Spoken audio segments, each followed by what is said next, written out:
အားလုံးမင်္ဂလာပါကျွန်တော်ကမဖြစ်ပါတယ်အဲ့တော့ဒီကနေ့မှာတော့စိတ်ဝင်စားဖို့ကောင်းတဲ့လူတွေရဲ့ပါဇက်အကြောင်းကိုရှင်းပြပေးချင်တာဖြစ်ပါတယ်အဲ့တော့ကျွန်တော်ပါဇက်လို့ပြောလိုက်ပြီဆိုလို့ရှိရင် F5 မှာသင်ခဲ့တဲ့စကားလုံးလေးရှိရပေါ့နော်ပါဇက်ကိုဂျပန်လိုဘယ်လိုခေါ်လဲဆိုရင်ခုချီလို့ခေါ်ပါတယ်ခုချီဟုတ်ပါတယ်ခုချီလို့ခေါ်တဲ့ပါဇက်လေးဖြစ်ပါတယ်ပါဇက်တစ်ပေါက်တည်းဆိုရင်တော့ခုချီလို့ခေါ်တယ်တကယ်လို့ပါဇက်နှစ်ပေါက်ဖြစ်သွားခဲ့ပြီဆိုရင်ဘာဖြစ်သွားမှာလဲဆိုတာကြည့်အောင်အဲ့တော့ပါဇက်နှစ်ပေါက်ကကျွန်တော်ပါဇက်နှစ်ပေါက်ဖြစ်ဖို့အတွက်ပါဇက်တစ်ပေါက်နဲ့တစ်ပေါက်ကိုမြင်းကြောင်းလေးနဲ့ဆက်တဲ့အခါမှာဆိုရင်လည်းပိုဖုတို့လို့ခေါ်တဲ့စကားမျိုးတာလေးပိုဖုတို့อืมပိုဖုတို့ပိုဖုတို့ဆိုလို့ရှိရင်သူကရေနွေးစိတ်ကံလို့ခေါ်တဲ့စကားဖြစ်သွားမယ်ပေါ့ဒါဆိုလို့ရှိရင်ပါဇက်တစ်ပေါက်နဲ့တစ်ပေါက်ကိုလေယာဉ်မြင်းကြောင်းနဲ့ဆက်တဲ့အခါမှာပိုဖုတို့ခေါ်တဲ့စကားလုံးဖြစ်သွားမယ်ပေါ့နော်ပါဇက်သုံးဘက်ကောမရှိဘူးလားရှိတာပေါ့အဲ့တော့ပါဇက်သုံးဘက်ဆိုလို့ရှိရင်ရှီနာမိုနိုဖြစ်သွားပါလိမ့်မယ်ရှီနာမိုနို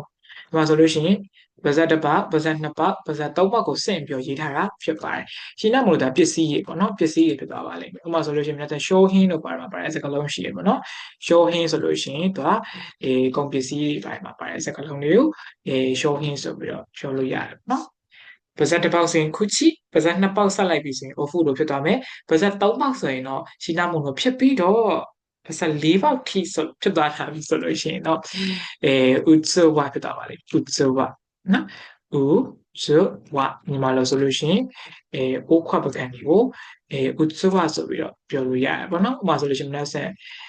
ရှော့ခိနော် short key ဆိုပြီးတော့သုံးလို့ရတယ် short key ဆိုလို့ရှိရင်လေအုတ်ခွက်ပကံနေဖြစ်ပါတယ်เนาะဥပမာဆိုလို့ရှိရင်ကျွန်တော်အုတ်ခွက်တွေเนาะအုတ်ခွက်တွေเนาะဒီထမင်းစားတဲ့ပကံတွေအဲ့လိုပုံစံမျိုးတွေเนาะကော်ဖီတောက်တဲ့ခွက်တွေဆိုရင် short key ဆိုပြီးတော့ပြောလို့ရတာဖြစ်ပါတယ်အဲ့ဒါဒီအုပ်စုလေးပြန်ပြီးတော့မှတ်ကြည့်ကြည့်အားဒီအုပ်စုလေးမှတ်တဲ့အခါမှာဆိုရင်ဘာလေးပါမလဲဆိုရင်ခုချီလို့ခေါ်တဲ့ပါဇက်ဆိုလေးပါမယ်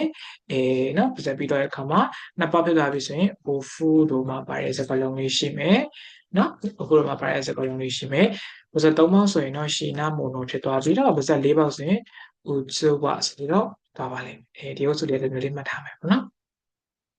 โอเคဆက်ပြီးတော့ကြည့်ကြည့်အောင်မှတ်တယ်လေးအောင်ပါထားလိုက်မယ်โอเคနောက်တစ်ခုကဘာလဲဆိုလို့ရှိရင်အဲ့တော့ဘောနော်ပါဇက်ကိုခုနကပြောခုချီလို့ပြောခဲ့နော်ဒါခုချီကပဲပြန်ပြီးတော့ recall ပြန်လုပ်ကြည့်ရပြန်ခေါ်ကြည့်ရပေါ့ခုချီလို့ခေါ်ပါဇက်လေးပ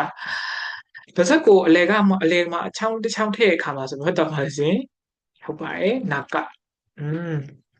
နာကလို့ခေါ်တဲ့အလဲလို့ခေါ်တဲ့စကားပတ်တာလေးအလဲဘောနော်မာနာကဘာပါတဲ့စကားလုံးပေါ့နော်သူကတော့ဒါချူကိုခုလို့မှာပါတဲ့စကားလုံးကြီးရှိတယ်ပေါ့နော်အဲ့တော့ပါဇက်ရှိမယ်တောက်ချောင်းချောင်းထည့်တဲ့အခါမှာပါဇက်ရဲ့အလဲကဖြစ်သွားမယ်အဲ့တော့ဒီစကားလုံးကိုမြင်တဲ့အခါမှာဗိုက်စာသွားလိမ့်မယ်ဒါလေးကဘာလေးနဲ့သွားတူလဲဆိုတော့ကြည့်ကြည့်ပါဟုတ်ပါတယ်သူ့ကိုဘယ်လိုခေါ်လဲဆိုရင်သူခုရှိလို့ခေါ်ပါတယ်ခုရှိညီမလို့ဆိုလို့ရှိရင်တော့ဒုတ်ထိုးပါနော်ဒုတ်ထိုးပါနော်အမခုရှိယခိတော့ဘာလို့ရှိရပါတော့ခုရှိယကေတော့နော်ဒုတ်ထိုးကြော်တော့နော်ဒုတ်ထိုးကင်အဲ့လိုပုံစံမျိုးရှိရပါတော့ခုရှိတာဒုတ်ထိုးဖြစ်ပါတယ်ခုရှိကတ်ဆိုပြီးတော့လေးရှိရပါတော့ခုရှိတာဒုတ်ထိုးလို့ခေါ်တဲ့စကားလုံးလေးဖြစ်ပါတယ်ရမယ်ပေါ့နော်โอเคအဲ့တော့လေဒီမှာတစ်ခုလေးထပ်ပြီးတော့ထည့်လိုက်မယ်ပေါ့နော်။ဘာလေးလဲဆိုတော့လေဟိုလူတစ်ယောက်ကလေတည်ရမလား။သူ့ရဲ့နှလုံးသားထဲမှာကိုရှိနေရပေါ့နော်။ကိုအမြဲတမ်းရှိနေဆိုတော့ဘာဖြစ်လဲ။အဲ့လူကဘာဖြစ်တယ်လို့ဘာဖြစ်တာလဲဆိုလို့ရှိရင် jujitsu ဖြစ်ပါတယ် jujitsu နော်။အဲ့တော့ jujitsu မြန်မာလိုဆိုတော့တစ္ဆာရှိရလို့ပြောလို့ရတယ်။တစ္ဆာရှိတယ်။တစ္ဆာရှိတော်လို့ခေါ်တဲ့စကားလုံးဖြစ်ပါတယ်။အဲ့တော့နှလုံးသားထဲမှာအဲ့အရာတခုအမှန်တရားအမြဲတမ်းရှိနေဆိုလို့ရှိရင်အဲ့လူကဘာဖြစ်တာလဲဆိုရင်အဲ့လူကတစ္ဆာရှိရဲဆိုတဲ့ပုံစံဖြစ်ပါတယ်နော်နှလုံးသားထဲမှာမကောင်းတာမလုပ်ဘူးအမှန်တရားတွေအမြဲတမ်းရှိနေဆိုလို့ရှိရင်จิตအမှန်တရားအမြဲတမ်းရှိနေဆိုရင်တစ္ဆာရှိရဲဆိုပြီးတော့ပြောလို့ရတယ်ပေါ့နော်ဒါဆိုဒါလေးပြန်ပြီးဆိုလိုက်တဲ့အခါမှာဆိုရင်ဒါဆိုလို့ရှိရင်နာကနော်နာကလို့ခေါ်တဲ့အလေဆိုရှိမယ်ခုရှိဆိုရှိမယ်ဂျူဂျစ်စမှာပါတယ်စကားလုံးလေးဖြစ်သွားမယ်ပေါ့နော်ဒါဆိုလို့ရှိရင်လေးလုံးเนาะဒါဆိုလို့ရှိရင်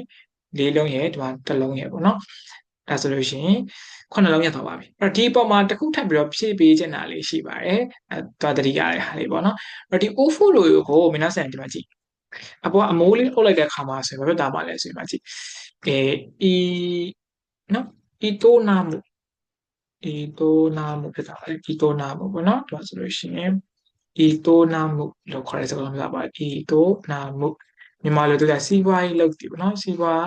စီးပွားရေးလုပ်ပြီဆိုလို့ရှိရင် economy ဆိုတာပြလိမ့်မယ်။မှာအေးကျော်မှာပါတဲ့စကားလုံးလေးရှိရပေါ့နော်။အေးကျော်ဆိုလို့ရှိရင်စီးပွားရေးလုပ်နေတဲ့နေမှာပါတဲ့စကားလုံးမှာအေးကျော်ကြီးကန်လို့ပါပါရမျိုးလေးရှိရပေါ့နော်။အဲ့ရမယ်ထင်ပါတယ်နော်။economy အေးကျော်ဒါဆိုရင်အေးကျော်လေးထည့်လိုက်မယ်နော်။အေးကျော်လေးထည့်လိုက်ပါမယ်။နော်။အေးကျော်လေးထည့်တဲ့အခါမှာဆိုရင်၅လုံးဖြစ်သွားပြီ။ဒါဆိုလို့ရှိရင်၃လုံးနဲ့၈လုံးဖြစ်သွားပြီပေါ့နော်။ Okay ပါ။ရမယ်ထင်ပါတယ်။နော်။ဒီလိုမျိုးလေးမှတ်သွားပါခန်းကြီးကလုံးဝမခတ်ပါနော်ဒီလိုမျိုးလေးမှတ်သွားလိုက်ပါခန်းကြီးကလုံးဝမခတ်တော့ပါနော်ဒါပါဇက်အကြောင်းစိတ်ဝင်စားဖို့ကောင်းတဲ့ပါဇက်အကြောင်းပေါ့နော်ဟုတ်ပြီဆက်ပြီးတော့ကြည့်မယ်ပေါ့နော် Okay အဲ့တော့ N5 မှာတင်ခဲ့ရရှိပါတယ်ဗာလဲဆိုရင် Fudu eat Fudu eat ဆိုတာဟောင်းနေပေါ့နော် Fudu eat ဆိုရင်ဟောင်းတော့ပေါ့နော် Fudu ဆိုတာဟောင်းတာဖြစ်ပါတယ်အဲ့တော့သူ့အပေါ်မှာမျက်ပိန်လေးထည့်လိုက်တဲ့ခါမှာဆိုရင်သူကဘာဖြစ်သွားမှာလဲဆိုရင်သူ့နာမှာ e ထွက်လို့ရှိရင်သူညီကိုင်းလို့ဖတ်ပါတယ်ညီကိုင်းသူခါတော့အဲ့လိုမဟုတ်သူ့နာမှာရှိ e ထွက်မယ်ဆိုရင် Fudu ရှိ e ဒီပင်ပန်းစင်ရတော်လို့ခေါ်တဲ့စကားလုံးလေးဖြစ်သွားပါလိမ့်မယ်เนาะအဲ့တော့ညီဖူဒူရှိမယ်ညီကိုင်ခူဒူရှိတာဖြစ်ပါတယ်ဟုတ်ပြီအဲ့တော့ကျွန်တော်နောက်တစ်ခုဆက်ပြီးတော့စဉ်းစားကြည့်အောင်အဲ့တော့ဒီဖူဒူမဟုတ်ပဲねဒီမှာကြည့်ဖူဒူရကြဒီလိုမျိုးလေးပေါ့နော်ဒီပေါ်မှာကျွန်တော်တို့စမ်းတယ်ရောစမ်းတစ်ထောင်မှာပါတဲ့စကားလုံးရှိတဲ့အခါမှာတော့ရှိတလို့ခေါ်တဲ့ရှာဖြစ်သွားပါလိမ့်မယ်ရှာနော်โอเคဒါဖူဒူကြီးပါဖူဒူကြီးအောက်လေးမှာကျွန်တော်ဒီအပေါ်လေးမှာဒီဟာလေးထည့်တဲ့အခါမှာဆိုလို့ရှိရင်နော်ဘာဖြစ်သွားလဲဆိုလို့ရှိရင်ဒီအပေါ်အတိုင်းထည့်အခါမှာသူရှိတာလို့ခေါ်တဲ့ရှာဖြစ်သွားပါလိမ့်မယ်ရှာနော်ဟုတ်ပြီဒါဆိုရင်ဒီအစိပ်ပိုင်းလေးကဒါပါဇက်ပါတဲ့အစိပ်ပိုင်းလေးပေါ့နော်ရှာဆိုတာလေဒါပါဇက်ထဲမှာရှိရလို့ခွဲပုံစံဖြစ်ပါတယ်ဒါဆိုပြန်မှတ်မယ်ဆိုလို့ရှိရင်ဖူဒူဤဖူဒူဆိုတာရှိမယ်ရှိတာလို့ခေါ်တဲ့ရှာဆိုတာရှိမယ်ခူဒူရှိဆိုတာရှိမယ်နော်ရမယ်တင်ပါတယ်ကျွန်တော်တို့ဒီမှာရှာရှိတဲ့အခါမှာလူတွေကရှာရှိတဲ့အခါမှာဘာလုပ်ရလဲဆိုလို့ရှိရင်ဟာနာစုစကားပြောလို့ရပါတယ်ဟာနာစုနော်စကားပြောသည်လို့ခေါ်တဲ့စကားလုံးလေးပြောပါလိမ့်မယ်ဒါမှာဟာနာစုလေးထပ်ပြီးတော့ထည့်လိုက်ပါမယ်ဒါဆိုလေလေးလုံးထပ်ပြီးတော့ရသွားပြန်ပါပြီရမယ်နော်โอเคပါဒါဆိုလို့ရှိရင်လေးလုံးထည့်ရသွားပြီပေါ့နော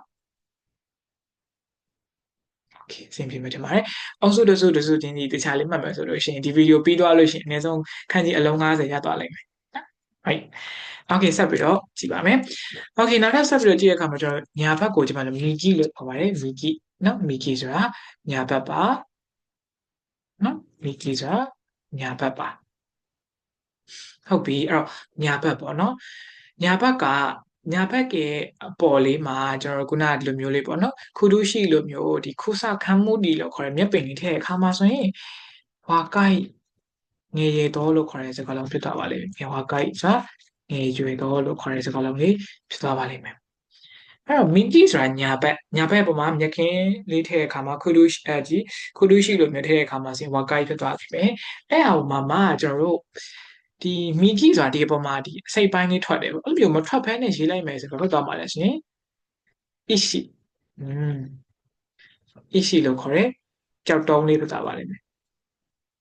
အဲ့ဒါဒီခန်းကြီးကိုတည်လား F5 မှာတင်ခဲ့တဲ့ခန်းကြီးလေးပါပထမဆုံးစပြီးတင်ရတဲ့ခန်းကြီးတောင်ခန်းကြီးဖြစ်ပါတယ်ဟုတ်ပါတယ်အဲ့တော့ဒီကြောက်တုံးပေါ်မှာတောင်တင်လိုက်တယ်ပေါ့နော်အဲ့တောင်နဲ့တူတဲ့ကြောက်တုံးမျိုးမြန်မာလိုဆိုလို့ရှိရင်ဘယ်လိုခေါ်လဲဆိုရင်ဤဝလို့ခေါ်ပါတယ်ဤဝမြန်မာလိုဆိုရင်ကြောက်ဆောင်လို့ခေါ်တယ်ကြောက်ဆောင်နော်အဲ့တောင်နဲ့တူတဲ့ကြောက်တုံးနေနော်တောင်လာကြီးဖြစ်သွားပြီဆိုရင်ကြောက်တုံးနေဘာဖြစ်သွားလဲဆိုကြောက်တုံးကြောက်ဆောင်ဆိုပြီးတော့ပြောလိုက်တာမျိုးရှိပါမယ်ပေါ့နော်ဒီဟာလေးမှာလည်းခုချီလို့ခေါ်တဲ့အစိပ်ပိုင်းလေးကပါနေရဖြစ်ပါတယ်နော်အဲ့တော့ပြန်ပြီးတော့ကြည့်မယ်ဆိုလို့ရှိရင်မီကီပေါ့နော်မီကီဆိုတာညာဘက်ပါဝါကိုက်နော်ဝါကိုက်ဆိုတာငယ်ရွယ်တယ်ဆိုတာရှိမယ်အရှိဆိုတာကြောက်တုံးနေရှိမယ်ဤဝဆိုလို့ရှိရင်ကြောက်တုံးကြောက်ဆောင်နေဖြစ်သွားပါလိမ့်မယ်အဆင်ပြေမယ်ထင်ပါတယ်နော်ရမယ်ထင်ပါတယ်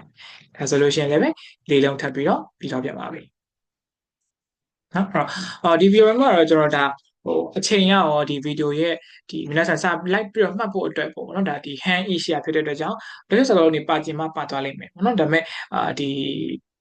ီပေါ့နော်ဗီဒီယိုအချိန်တွင်းမှာတေချာပေါ့နော်လောမှတ်ကိုမတင်တဲ့စကားလုံးလေးတော့ထည့်ပြီးတော့တေချာပေါ့ပြောသွားပြီးမှဖြစ်ပါတယ်ဆိုစကားလုံးတွေကြံ့ကောင်းကြံ့နေပါလိမ့်မယ်နော်ကြံ့ခဲ့လို့ရှိရင်နားလည်ပြီးပါနော်はいokayအဲ့ဆက်ပြီးတော့ကြည့်ပါမယ်အဲ့နာမည်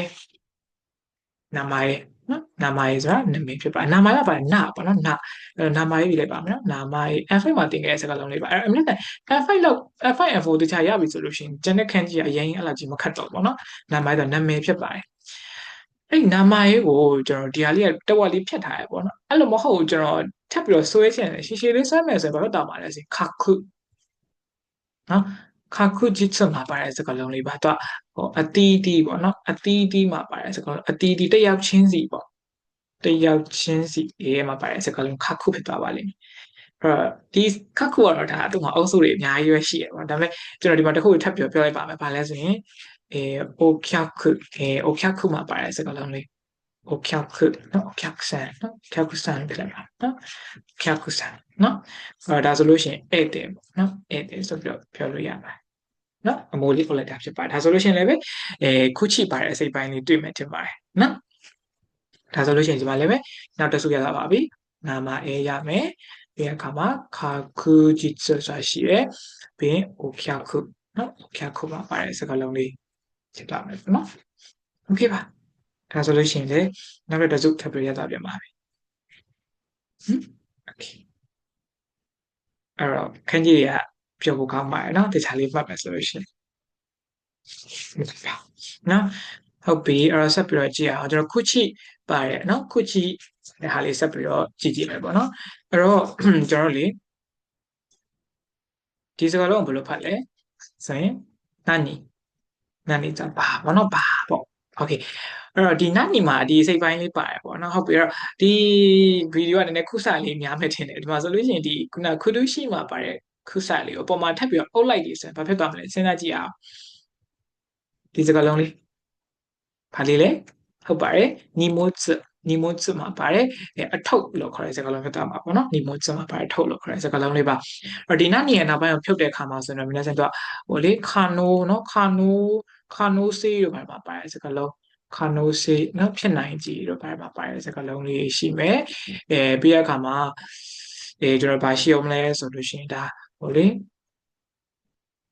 F5 မှာပါလိမ့်မယ်ခါဆန်လို့ခေါ်တဲ့စကားလုံးเนาะခါဆန်ဆိုတာလေဒါမြစ်ချောင်းနေเนาะမြစ်ချောင်းအင်းအိုင်နေမှာပါတဲ့စကားလုံးခါဆန်လို့ခေါ်တဲ့စကားလုံးလေးပေါ့နော်အဲ့အဲ့လေးတဘာလေးမှတ်ထားသိခြင်းလဲဆိုများစံလေ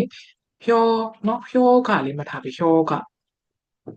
ရေခဲမြစ်စာလေးမှတ်ထားပြီးရေခဲမြစ်နော်ဒီရှင်းမှာပါစကားလုံးခိုးဝီလို့ခေါ်တဲ့ရေခဲလို့ခေါ်တဲ့စကားလုံးလေးရဲ့နောက်ကဆိုလို့ရှိရင်ဟျောကဆိုလို့ရှိရင်တော့ရေခဲမြစ်လို့ခေါ်တဲ့စကားလုံးလေးဖြစ်သွားလိမ့်မယ်ပေါ့နော်โอเคထပ်ပြီးတော့ပြန်ပြောမယ်何さばれこれ何ですかこれ何ですか荷物မှာပါတယ်စကားလုံးလေးရှိမယ်ခါနိုးဆေးမှာပါတယ်စကားလုံးလေးရှိမယ်ပြီးရခါမှာဟျိုးခါမှာပါတယ်သူတလုံးနဲ့ဆိုရင်သူခါဝလို့ဖတ်ပါတယ်နော်ဒီမြစ်ကနည်းနည်းပို့ပြီးတော့ကြီးတဲ့မြစ်ဖြစ်သွားတာပေါ့နော်အဲ့လိုပုံစံမျိုးပေါ့ပို့ပြီးမြစ်ကကျဲသွားတယ်လို့ခေါ်တဲ့ပုံစံမျိုးခါဝပေါ့နော်ဒါပေမဲ့သူဒီမှာဟျိုးခါလေးမှတ်ထားပြီးပါရေခဲမြစ်မှာပါတယ်စကားလုံးလေးလည်းမှတ်ထားပြီးလို့ရှိရင်အဆင်ပြေပါတယ်နော်အဲ့တော့ခန်းကြီးလည်းရမယ်စကားလုံးလည်းရမယ်ဘယ်လောက်တော့ကောင်းပါလဲနော်တစ်ချက်ခုတ်သုံးချက်ပြတ်ဘယ်လိုမျိုးလဲဆိုရင်ခန်းကြီးရမယ်တူတိုင်းလေးရမယ်စကားလုံးတွေလည်းရမယ်သုံးချက်တာအစ်စခိနိချောမဟုတ်တော့နော်ခဲတစ်လုံးနဲ့ငှက်နှစ်ကောင်ပြတ်တာမဟုတ်တော့သုံးကောင်လောက်ဖြစ်သွားတယ်ဗောနော်ဆက်ပြီးတော့ကြည့်အောင်ဟုတ်ကဲ့နော်ဒါကဘာလဲဆိုလို့ရှိရင်နောက်ဆက်ဒီစကားလုံးလေးသိလား emoto ဆိုတာညီမလေးပေါ့နော်ညီမလေးလို့ခေါ်တဲ့စကားလုံးဖြစ်ပါညီမလေးပေါ့နော်အဲ့တော့ညီမလေးမှာပါတဲ့စကားလုံးလေးပါအဲ့ဒီ emoto ကဒီညီမလေးဖြစ်တဲ့လို့ကြောင့်သူကဒီမှာအမျိုးသမီးခန်းကြီးလေးပါတယ်ပေါ့နော်အမျိုးသမီးစိတ်ပိုင်းလေးပါတယ် honor hand လေးပါတယ်အဲ့လိုမဟုတ်ဘဲနဲ့ခုချိထည့်လိုက်တဲ့ခါမှာဆိုရင်ဘာဖြစ်တာလဲအာကြည့်ဖြစ်တာလေအာကြည့်အရသာညီမလေးကအရသာမြည်ရလို့မှတ်လို့ရပါတယ်အဲ့တော့ဒီနောက်ကပိုင်းကတော်တော်တပိုင်းရှိရတော့မိတိုင်းပေါ့နော်မိတိုင်းကိုစားပြည့်စကားလုံးဆိုပေမဲ့ကျွန်တော်ခုချိကိုပြောနေရဖြစ်တဲ့အတွက်ကြောင့်ဒီemoto ရဲ့ဒီရှေ့ကအပိုင်းကိုပြောလိုက်တာဖြစ်ပါတယ်နော်โอเคအဲ့တော့အကိုဆိုရင်အကိုဆိုရင်အနေနော်အကိုကပါဇက်ကနေဘာတွေရွတ်နေရလဲကြည်အားနိုတို့ဥလို့ခေါ်ပါတယ်နော်နိုတို့ဤနော်နိုတို့ကဒီကျိန်ဆိုဒီပေါ့နော်ဂျူမွန်လေးပြောလိုက်ပါမယ်ဂျူမွန်တယ်နော်နိုတို့ဤမတ် နိုးတို့နော်နိုးတို့တော့မြန်မာကကျိန်ဆိုတယ်ပေါ့နော်ဒါဘာဖြစ်ပါစေပေါ့နော်ကျိန်ဆိုဒီပေါ့နော်ဘာဖြစ်ပါစေညာဖြစ်ပါစေပေါ့နော်အဲ့လိုပုံစံမျိုးတွေပေါ့နော်ဒါပေမဲ့ဒီမှာဆိုလို့ရှိရင်သူကကျိန်ဆိုမဲ့ဒီမှာဂျူမွန်ဆိုလို့ရှိရင်တော့သူကဟိုမြန်မာလိုဆိုလို့ရှိရင်ဟိုဂါထာဖြစ်သွားလိမ့်မယ်ဂါထာတွေမန်တန်တွေဆိုလို့ရှိရင်ဂျူမွန်ဆိုပြီးတော့ဖြစ်သွားလိမ့်မယ်ပေါ့နော်ဒါဆိုလို့ရှိရင်ဒီအုပ်စုလေးပြန်ပြီးတော့မှတ်ကြည့်မယ်ပေါ့နော်ဒီအုပ်စုလေးပြန်မှတ်တဲ့အခါမှာဆိုရင်ဘာလေးရမလဲဆိုလို့ရှိရင်ဒီမှာဆိုရင်နော်ဒီအုပ်စုလေးပြန်မှတ်တဲ့အခါမှာ imoto နော် imoto မှာပါတယ်အကြည့်လို့ခေါ်တဲ့စကားလုံးလေးရမယ်။အဲ့ဒီ imoto ဘာလို့ပြန်ထည့်လိုက်တယ်ဆိုတော့ဒါမနက်ဆန် recall ပြန်လုပ်လို့ရအောင်ဆက်ဆက်လို့ရအောင်ထည့်ပေးလိုက်တာဖြစ်ပါတယ်။ပြီးတဲ့အခါမှာအကိုကိုယ်တိုင်မှာလည်းပဲအကိုလို့ခေါ်တဲ့စကားလုံးမှာလည်းခုချိစိတ်ပိုင်းလေးပါတယ်။ပြီးတဲ့အခါမှာ jumon လို့ခေါ်တဲ့ kata man နဲ့မှာလည်းပဲဒီစိတ်ပိုင်းလေးကဘာညာဖြစ်ပါတယ်။နော်အဲ့မဲ့ထင်ပါတယ်။ကြည့်ပြီးလို့ရှိရင်ဒီဟာလေးကိုပြန်ပြီးတော့တင်ထားပေးမယ်ပေါ့နော်ဟုတ်ပြီနောက်တစ်ဆက်ပြကြည့်ဟာကျွန်တော်လေတာခုနော်တာခုရိုက်တာပါးတွေပါရိုက်တယ်နော်ခောက်ကိုတာခုရိုက်တီနော်ရိုက်တီပေါ့နော်မာကျွန်တော်ရိုက်တီဖြစ်ပါအဲ့ရိုက်တယ်ပေါ့နော်ရိုက်တယ်ပေါ့ခုချိပေါ့နော်စိတ်ပိုင်းလေးပါတယ်ကျွန်တော်ဘာလို့ရိုက်တာလဲကျွန်တော်အမေကဘာလို့ရိုက်တာလဲမိဘတွေကဘာလို့ရိုက်တာလဲဆိုကျွန်တော်ရဲ့ဘဝတစ်လျှောက်လုံးပေါ့နော်ဟိုမကောင်းတာတွေမဖြစ်အောင်စောင့်မပေးတာဖြစ်ပါတယ်ဆိုတော့ဘဝဆိုလို့ရှိရင်အီနိုချီအသက်ပေါ့နော်ဘဝအီနိုချီဖြစ်ပါတယ်စိတ်ဝင်စားဖို့ကောင်းတယ်ပေါ့နော်ကျွန်တော်တို့ရိုက်တယ်ဆိုတာကကျွန်တော်တို့ရဲ့ဘဝအတွက်ပေါ့နော်ကျွန်တော်ကိုတုံတင်စောင့်မပေးတာဖြစ်ပါတယ်ကျွန်တော်ရဲ့အီနိုချီအတွက်ဖြစ်ပါတယ်ဟုတ်ရမယ်ပေါ့နော်ဆက်ပြီးတော့ကောင်းတာပြန်ပါပြီတာခုရှိမယ် inochi ဆိုပြီးတော့ရှိမှဖြစ်ပါတယ်နော်အဲ့တော့ကျွန်တော်ခုနကအရှိမှလေးပြောသလိုပေါ့နော်တချို့စကားလုံးလေးတွေမပါသွားလို့ရှိရင်ဒါဒီဗီဒီယိုရဲ့ hand အရာပေါ့ဒါမပါသွားတာဖြစ်ကောင်းဖြစ်နိုင်ပါလိမ့်မယ်နော်နောက်တစ်စကားလုံးလေးရှိပါတယ်အဲ့တော့ဗာလေးလဲဆိုရင်ခီမီမှာဆိုလို့ရှိရင်လည်းဒီစကားလုံးလေးပါရနော်ခီမီမှာဆိုလို့ရှိရင်လည်းပဲကျွန်တော်ဒီနော်ခီမီမင်းပေါ့နော်အောက်ပိုင်းမှာပါတယ်ပြီးတဲ့အခါမှာ heat လောက်တာတော့ပါတယ်နော် heat နော် heat ဆိုတာညင်းတယ်ပေါ့နော် heat ဆိုတာညင်းနော်ညင်းဆိုခြင်းမှာပါတယ်စကားလုံးလေးမှာလည်းပါတယ်နောက်တစ်ဘာတွေပါအောင်လဲဆိုလို့ရှိရင်ကျွန်တော်လေတော့မှာမေရှိအာဂါတို့နော်မေရှိအာဂါတို့မှာပါတယ်စကားလုံးလေးရှိရဲတော့သုံးဆောင်ဒီမှာပါတယ်စကားလုံးလေးရှိမယ်ပြီးတဲ့အခါမှာလေခိုးခုခုကြော်ညာတရှောခိုးခုခုမှာပါတယ်ကြော်ညာမှာပါတယ်စကားလုံးလေးလည်းရှိပဲပေါ့နော်ဒါလေးရတဲ့တခုချင်းလေးတပြန်ပြောဆိုလိုက်မယ်ပေါ့နော်ဒါဆိုလို့ရှိရင်ခီမီနော်ခီတေမရှိအာဂါတို့ခိုးခုခုမှာပါတယ်စကားလုံးလေးရမယ်ပေါ့နော်ဟုတ်ပြီကျွန်တော်ဒီဇိုင်းလေးပဲပြောလိုက်တော့မှာပေါ့နော်အဲ့တော့ကျွန်တော်တို့လေစဉ်းစားကြည့်အောင်ဗဇက်ထဲကနေမြေကြီးပေါ်ကိုအန်ထုတ်တာအန်တယ်ပေါ့နော်အန်တယ်ဆိုတော့ကျွန်တော်ဗဇက်ကပါမှာပဲဘာလို့လဲဆိုတော့အန်တယ်ဆိုဗဇက်ကပဲအန်ရလေနော်ဆိုတော့ဒီမှာဆိုလို့ရှိရင်အန်နာကိုကျွန်တော်ဟခုလို့ခေါ်တယ်ဟခုနော်ဟခုဆိုပြီးတော့ခေါ်ပါတယ်ဟခုအန်ဒီနော်ပြုတ်အန်ပြောပြလို့စင်ပြပြုတ်အန်ဒီနော်ပြုတ်အန်ဒီဖြစ်ပါတယ်ဒါဆိုမျက်စိမှာပုံပြမြင်တာပါလိမ့်မယ်နော်အဲ့တော့ဒီချင်းမှာအန်နယ်ဆိုတာဒါမြေကြီးပေါ့ဒါပါဇက်ကနေပြီးတော့အန်ထုတ်တာဖြစ်ပါတယ်ဟခုဆိုတာအန်နာဖြစ်ပါတယ်နော်အဲ့တော့ဟခုနဲ့အတန်နဲ့တူတာပါလဲဆိုဆာကူရာဘန်နေပွင့်ပြီဆိုလို့ရှိရင်ဆာကူပွင့်ပြီပေါ့နော်ပွင့်ပြီဖြစ်ပါပန်းပွင့်ပြီလို့ခေါ်တဲ့စကားလုံးဖြစ်ပါပွင့်သွားတာပေါ့နော်ပန်းပွင့်ပြီမှာပါတဲ့စကားလုံးလေးဒါလေးမယ်ပြီးတဲ့အခါကျမှုတ်တာကိုဖုခုမှုတ်တယ်ဆိုတော့တရားပါဇက်ကမှုတ်ရမှာလေနော်မှုတ်တိဖြစ်ပါပူပေါင်းနေပါမှုတ်တာမျိုးပေါ့နော်ဖုခုဆိုတာမှုတ်တာဖြစ်ပါတယ်ပါဇက်ကဟာလေးပါဇက်စိတ်ပိုင်းလေးပါမယ်ပေါ့နော်โอเคပြီးတဲ့အခါမှာကျွန်တော်လေခင်မဲချင်မယာကြီးပါပေါ့နော်ဒီမိုစလီယာကြည့်တဲ့အခါမှာမီဇူနိုခိုကျူဆိုတာရှိပါလိမ့်မယ်ခိုကျူအဲ့တော့ခိုကျူဆိုတာမြန်မာဆိုတော့အသက်ရှူခြင်းဖြစ်ပါအသက်ရှူခြင်းဒီခိုကျူဆိုပြီးတော့အတွဲလိုက်ကြက်မယ်ဆိုလို့ရှိရင်ဘာရမလဲဆိုလို့ရှိရင်ဒါဆန်ယော်ဘူး ရော်ဖို့လို့ခေါ်တဲ့ခေါ်ဒီဆိုရမယ်ပြီးတဲ့အခါမှာစုဥစုဥ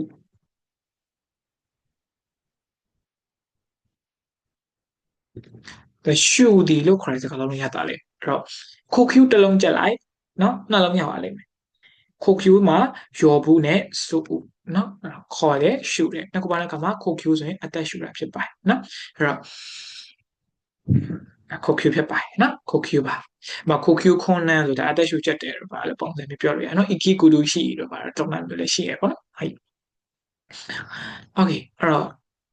ဒါဆိုရင်စကုဟာကုယောဘူးစုဥလေးလုံးရသွားပြီနောက်ကဘာလဲဆိုလို့ရှိရင်စာခဲဘူးအော်လားအော်လားဖြစ်ပါအော်ဒီဆိုရင်စာခဲဘူးဆိုပြီးတော့ပြောလို့ရတယ်เนาะအော်တယ်ဆိုရင်စာခဲဘူးဆိုပြီးတော့ပြောလို့ရပါတယ်အဲ့တော့ဥမာလေးဘသူကအော်တာလေဒါတွေ this ကမပါတယ်ဒါတွေပေါ့နော်ဒါတွေကတော့ဒါသူကဟိုဘယ်လိုပြောမလဲဟိုဒီစိတ်ပိုင်းတော့မတူတော့ဘူးပေါ့နော်ကျွန်တော်ပြောချင်တာဘာလေးလဲဆိုတော့လေUE it's ဖြစ်ပါတယ် UE it's muni လို့ခေါ်တဲ့စကားလုံးဖြစ်ပါတယ် UE it's muni မှာတော့ကျွန်တော်တို့ကလေမြန်မာလိုဆိုလို့ရှိရင်တယောက်တည်းတော့ unique ဖြစ်တယ်လို့ပြော UE နော်နှစ်ခုမရှိတော့နော်ဒါဒီ UE ဆိုတာလုံးဝဟိုထူးခြားတော့เนาะဒီ unique ဖြစ်တော့เนาะထူးခြားပြောင်းတော့ UE ဆိုပြီးတော့ပြောလို့ရတယ်အဲ့မှာပါတယ်စကားလုံးလေးပါခုနကကျွန်တော်ဘာလို့ဓာတ်တွေသွားသတိရတယ်ဆိုလို့ရှိရင်ဒီမှာပါတယ်ဓာတ်တွေလို့ခေါ်တဲ့စိတ်ပိုင်းလေးကလိုမျိုးလေးပြန်ဖြစ်သွားတာပေါ့เนาะအဲ့ UE it's muni ဆိုလို့ရှိရင်ဒါဒီ one and only ပေါ့เนาะ UE it's muni ဆိုလို့ရှိရင်เนาะ one and only あなたは私の唯一無二の存在だ。မြန်ငါအတွက်နော်တူတွေတော့ဖြစ်တည်မှုလေးပါပေါ့ဒီမှာဆို it's a moody နော်စွန်ဆိုင်ဆိုပြီးတော့ပြောလို့ရရပါတော့ဟုတ်โอเคနော်ပြောနေကြပြီထင်ပါတယ်ခန်းကြီးရဲ့ပတ်ပေါ့နော်โอเคအဲ့ဟာခုနော်ပြန်ပြောမှဆိုလို့ရှိရင်ဟာခုနော်ဟာခုစားရမယ်မချင်းအဲ့ဟာခုဆိုမထွက်လာဘူးဆိုဘယ်လိုရလဲဒီမှာဟာခိခဲလို့ရလိုက်ရှင်တော့ထွက်လာဟာခိခဲအချင်းစိတ်ပေါ့နော်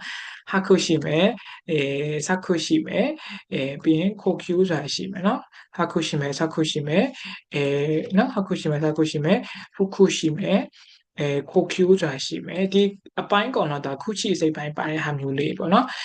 ပြီးလို့ရှိရင်စာခဲဖို့ရှိမယ်ပြီးတဲ့အခါမှာ UE မှာပါတဲ့စကားလုံးလေးရှိမယ်ပေါ့နော်ဘယ်တော့တောင်လှလိုက်လေကြည့်ပါနော်ခန်းကြီးအလှတရားဖြစ်ပါတယ်いいですねတစ်ထိုင်နဲ့ဒီမှာအများကြီးရသွားမယ်ပေါ့နော်ဆိုတော့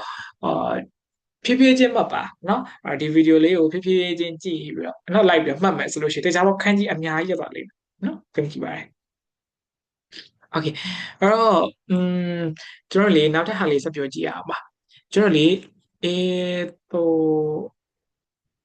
ဒါမှမဟုတ်တည်အန်ဒရီလောက်မှာတည်ရစကားလုံးလေးပေါ့နော်တန်းဆိုရှင်တန်းပေါ့နော်တန်းဆိုတာကျတော့ကျွန်တော်မန်တန်းလေးလိုက်မယ်နော်မန်တန်းပေါ့နော်မန်တန်းရဲ့အဓိပ္ပာယ်ဘာလဲဆိုတော့လေမှတ်ပြည့်အဲ့မှာပါတယ်တန်းလေးပေါ့နော်ဒီတန်းလေးကအောက်မှာခုချိစိတ်ပိုင်းကြီးတော့ပါတယ်အဲ့တော့ဒီအောက်ကဟာလေးကိုမလားဆိုင်မန်တန်းမှာပါတယ်တန်းဆိုရင်တော့ဖတ်တတ်တယ်ဒါလေးဆိုလို့ရှိရင်ရောဒါဆိုရင်ဘယ်လိုဖတ်လဲဆိုရင်ဥဒနိုင်လို့ဖတ်ပါဥဒနိုင်မြန်မာလိုဆိုလို့ရှိရင်သူကဘေတင်လို့ခေါ်ပြဘေတင်နော်ဘေတင်ကိုကြည့်ပါတော့ဥဒနိုင်ပါဥဒနိုင်ရှိတယ်ပါတော့သုံးလို့ရရပါတော့ဒီမှာလေးခုချိဆိုတဲ့စိတ်ပိုင်းလေးပါဘေတင်ဟောရဲဆိုတာဒါပါဇက်ကနေပြီးတော့ဟောတာဖြစ်ပါတယ်နော်ကြမ်းမတင်ပါတယ်ဥဒနိုင်မှာပါတယ်စကားလုံးလေးရလည်းပဲခုချိလို့ခေါ်တဲ့စိတ်ပိုင်းလေးရသွားတယ်ပေါ့နော်ဒါဆိုလို့ရှိရင်ပြန်ပြောမယ်ဆိုရင်သူကဒီမှာတစ်ခါကျရင်ရှီမဲစုလို့ပါဒီမှာမျိုးရှီမဲတူပေါ့နော်တိုက်ခိုက်သိမ့်ပိုက်တီမှာဗတ်တယ်မလားကြီးရန်သူနဲ့ညီကိုရှီမဲတူလို့လိုက်တယ်ဆိုပုံစံမျိုး game တွေပိုင်းဆိုတဲ့အခါမှာရှီမဲတူဆိုလို့ရှိရင်လည်းဟိုတိုက်ခိုက်သိမ့်ပိုက်တီမှာပါစကားလုံးလေးရှိရပေါ့နော်ဟုတ်ဒါဆိုလို့ရှိရင်ဒါလေးတော့နှစ်ခုလေးမှတ်လိုက်မယ်ဒါနိုင်လို့ခေါ်တဲ့စကားလုံးလေးရှိမယ် a man နော် sorry man တန်းမှာပါတဲ့စကားလုံးလေးရမယ်ပေါ့နော်ဒါလေးလည်းနှလုံးဖြစ်သွားမယ်ပေါ့နော်โอเคအချိန်လေးနည်းနည်းပဲပေးပါနော်နိုင်ဝမိနစ်20လောက်ပဲချိန်ပေးလိုက်ပါနော်ခန်းကြီးရတော့စီရပါလိမ့်မယ်နော်ဟို โอเคနောက်တစ်ခုကတော့ဗာလဲဆိုလို့ရှိရင်နောက်ဆန်ရက်သက်တစ်ပတ်ကိုဂျပန်လို့ဆိုလို့ရှိရင်ဘယ်လိုခေါ်လဲ shoe တဲ့ရှော shoe မှာ shoe matsu တို့ပါတယ်ဆိုလို့ရှိရင်စနေတနင်္ဂနွေမှာပါတယ် shoe matsu ပေးရတီပေါ့နော်အဲ့တော့ဒီမှာလေ shoe matsu မှာဒီခုချီအစိပ်ပိုင်းလေးပါတယ်ပေါ့ကျွန်တော်အဓိကပြောချင်တာဗာပြောချင်တာလဲဆိုတော့ဒီ shoe matsu ကိုသိရဆိုလို့ရှိရင်ဒီရှက် shoe matsu ကဟာလေးကိုဖြောက်လိုက်ပြီဆိုတော့ဘာဖြစ်သွားမှာလဲဆိုလို့ရှိရင်သူကလေမာဝါဒု sorry မာဝါဒီ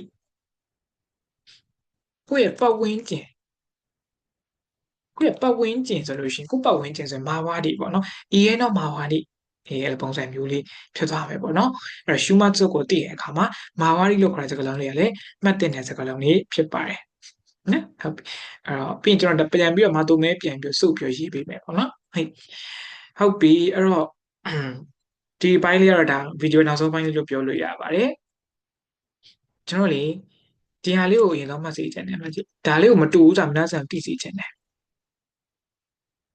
ဒီဟာလေးကမြေကြီးဖြစ်ပါတယ်ဒီဟာလေးက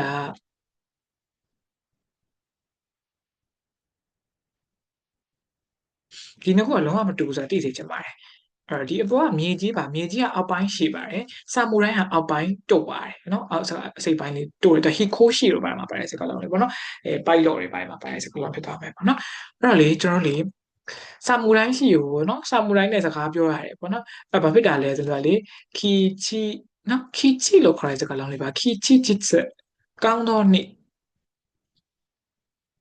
ကောင်းသောနေ့ဆိုလို့ရှိရင်ဒါခီချီချစ်ဆိုရင်ဒါကောင်းသောနေ့ lucky day နော်ကံကောင်းသောနေ့ဆိုလို့ရှိရင်ခီချီချစ်ဆိုတော့ဒီချက်ခီချီရဲ့စကားလုံးလေးကကောင်းသောလို့ခေါ်တဲ့စကားလုံးလေးပေါ့နော်အဲ့လိုမျိုးလေးဖြစ်ပါတယ်နော်အဲ့တော့ကောင်းသောနေ့နော်အဲ့တော့ကျွန်တော်ကောင်းသောနေ့ကျွန်တော်ရှိကိုကံကောင်းမှုတွေရောက်လာရပေါ့နော်ခီချီ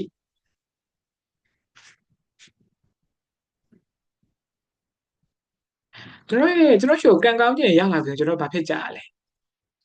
ယိုရိုခိုးဘူးပျော်ရွှင်ကြတာဖြစ်ပါတယ်အဲ့ဒါမှဆိုလို့ရှိရင်တခြားလေးကြည့်မယ်ဆိုလို့ရှိရင်ခုချီကနှစ်ခုတောင်ပါပါတယ်ဒီမှာတခြားလေးကြည့်လိုက်ပါနော်ဒါလေးတခြားကြည့်ရအခါမှာဆိုရင်ဒီဘယ်လိုပြောမလဲခုချီနှစ်ခုတောင်ပါနော်ကျွန်တော်ရဲ့ခြေကိုကံကောင်းခြင်းတွေရောက်လာရင်ကျွန်တော်ဘာဖြစ်ကြလဲပျော်ရွှင်ကြတာဖြစ်ပါတယ်နော်ယိုရိုခိုးဘူးနော်ယိုရိုခိုးဘူးじゃပျော်ရွှင်သည်ပေါ့โอเคအဲ့တော့ကျွန်တော်ရဲ့ရှိကိုကံကောင်းခြင်းတွေရဖို့အတွက်ကကျွန်တော်တို့ကဘာလုပ်ရမှာလဲကိုဘာလုပ်တင်တာလဲဆိုရင်ခိုင်းစမ်းအဲ့တော့ဟိုကံကောင်းခြင်းတွေရောက်လာဖို့ဆိုတာခါဒီတိုင်းပဲထိုင်ပြီးတော့ဆူတောင်းနေုံနဲ့လည်းမပေးပေါ့နော်ကိုယ့်ရဲ့လောက်ရပေါ်မှာလည်းမတည်ရပေါ့ကိုကောင်းတာလို့ရှိရင်ကောင်းတာဖြစ်မယ်ပေါ့နော်အဲ့တော့ကိုပြန်ပြီးတော့ခိုင်းစမ်းနော်ကိုကောင်းမအောင်လုပ်ဖို့လိုတာဖြစ်ပါတယ်အဲ့တော့ယိုဒိုခိုးဘူးနဲ့ခါယီဆန်းကကြတော့ဒီမှာဆိုရင်လည်းစင်တူတဲ့အပိုင်းလေးတွေ့ရမယ်ဖြစ်ပါတယ်ခါယီဆန်းမှာလည်းဒီကခုချီစိတ်ပိုင်းလေးပါတယ်ပေါ့နော်ပိုကောင်းမအောင်လုပ်ဖို့လိုအပ်တယ်နော်အဲ့ဆိုလို့ရှိရင်ကျွန်တော်တို့ကံကောင်းမှုတွေရောက်ကံကောင်းခြင်းတွေဆိုလို့ရှိရင်ကံကောင်းခြင်းတွေခိချိနော်ခိချိတိနော်ခိချိကံကောင်းခြင်းတွေရောက်လာမယ်ကံကောင်းခြင်းရောက်တဲ့အခါမှာကျွန်တော်ကပျော်ရွှင်တယ်အဲ့လိုပျော်ရွှင်ဖို့လည်းကျွန်တော်တို့ကိုယ်တိုင်ဘာလုပ်တင်တာလဲဆိုရင်ခါးရည်စံကိုပြန်ပြီးတော့ကောင်းမှုအောင်တိဆောက်တင်ပါတယ်နော်โอเคရမယ်တင်ပါတယ်အဲ့တော့မင်းတို့ဆိုင်ရဲ့အိမ်မက်တွေပြည့်နော်ဟိုပြည့်ဝပါစေလို့ကျွန်တော်ကဆုတောင်းပေးလိုက်ပါတယ်အိမ်မက်တွေပြည့်ဝစေခါနာဥနော်မာယူမေကခါနော်ခါနာဒုနော်တော့ခါနာတာပြည့်ဝအိမ်မက်တွေပါပြည့်ဝတယ်ပေါ့နော်အိမ်မက်တွေလက်အိမ်မက်ပြည့်ဝတယ်ပေါ့နော်အိမ်မက်တွေတကယ်ဖြစ်လာတယ်ဆိုလို့ရှိရင်ခန္ဓာရည်တို့ပေါ့ယူမေကခန္ဓာရည်ယူမေကိုခန္ဓာဥပေါ့နော်အိမ်မက်တွေပြည့်အောင်လုပ်တယ်ဆိုယူမေကိုခန္ဓာဥအိမ်မက်တွေပြည့်သွားတာဆိုယူမေကခန္ဓာရည်လို့ဆိုပြီးတော့ပြောလို့ရပါတယ်နော်ဒီမှာလည်းခုချီပေါ့နော်ဒါမျိုးနဲ့ဆိုင်အိမ်မက်တွေနော်ဒါဆိုင်အကြိမ်ပေါင်းများစွာ10ကြိမ်မကဆူတောင်းနေတဲ့နော်ဖြစ်ပါစေဆိုပြီးတော့ဆူတောင်းနေအိမ်မက်တွေပြည့်ပါစေဆိုပြီးတော့ကျွန်တော်ကဆူတောင်းပေးလိုက်ပါတယ်နော်โอเคပါရမယ်ထင်ပါတယ်ဒါဆိုလို့ရှိရင်ဒီဗီဒီယိုလေးကိုเนาะတခြားလေးအချိန်ပေးပြီးတော့ကြည့်လိုက်ပြီဆိုတာနဲ့ခန်းကြီးအနည်းဆုံးပေါ့เนาะဒါလုံ40လုံ50လောက်ကတစ်ထိုင်နဲ့နေဖြတ်သွားပါလိမ့်မယ်เนาะโอเคပါနောက်ထပ်ဗီဒီယိုတွေမှာလည်းပဲပြန်ပြီးတော့ဂျပန်သားနဲ့ပတ်သက်တဲ့အကြောင်းအရာတွေကိုဆက်ပြီးတော့လေ့လာသွားကြမယ်เนาะโอเคပါနောက်ထပ်ဗီဒီယိုမှာပြန်တွေ့ပါမယ်ကျွန်တော်ကောင်းမြတ်ပါ